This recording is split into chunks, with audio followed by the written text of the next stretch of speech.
You talk about the reopening, that we're going to come out of this together, but WA says 90% vaccination. Queensland wants kids vaccinated. Tassie, ACT want around 90%. We're not really going to come out of this together, though, are we?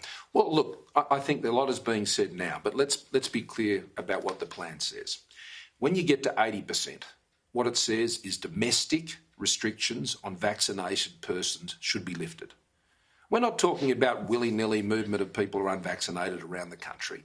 We're not talking about planeloads of COVID going from one state to the next. That's a nonsense. That's not what is under contemplation. So there'll be different And I don't cases, think any Premier thinks that's the case.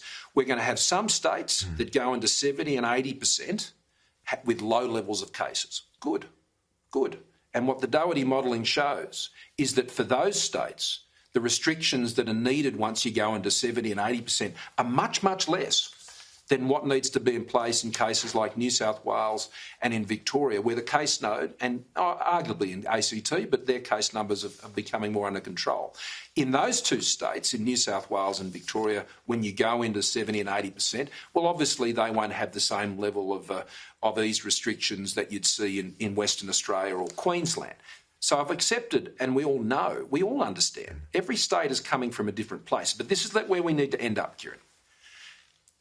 To enable Australians to travel again, overseas, for vaccinated Australians to come to Australia, for people to be able to move around, then home quarantine needs to work. And the QR code readers that the states have, they need to work to be able to show whether someone has been vaccinated or not. Now, we're working with the states and territories to enable that.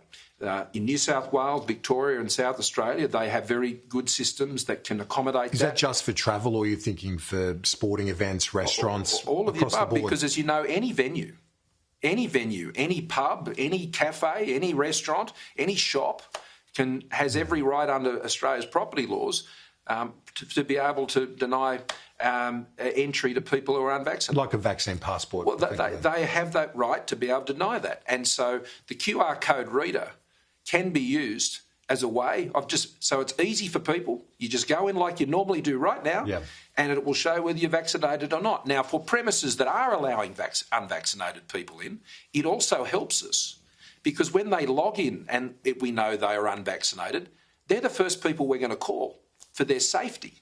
So these QR code readers that tell people whether you're vaccinated or not are actually helping those who are unvaccinated as well, where they're allowed to go to places. Do you want to see these sort of certificates, though? Effectively, well, there is they're passports. Well, that's not how I refer to them. What I refer to them is people have certificates of vaccination. I have one. We all have them. Of course, we have them for many other things as well. And you're going to need them for international travel as well. But for international travel to work, we need home quarantine done. And I'm very encouraged by what we're seeing in South Australia and the technology trial that's underway there. New South Wales going down the same path. In Western Australia as well, they've been working with an app for some of their domestic-based home quarantine, which has been quite effective. Home quarantine is where we go next.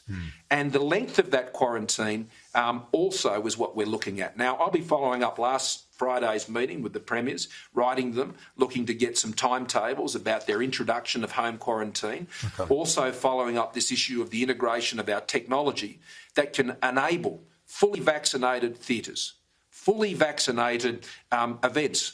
A blues fest, which is fully vaccinated. So these events, people can get back on stage, restaurants can get back and open their doors to their patrons and be able to operate under much less restrictions. But those two things have to be enabled by the integration of that technology on the QR code reader app that people have at a state level. And secondly, for people to be able to leave the country if they're vaccinated and return, to lift the caps on airports.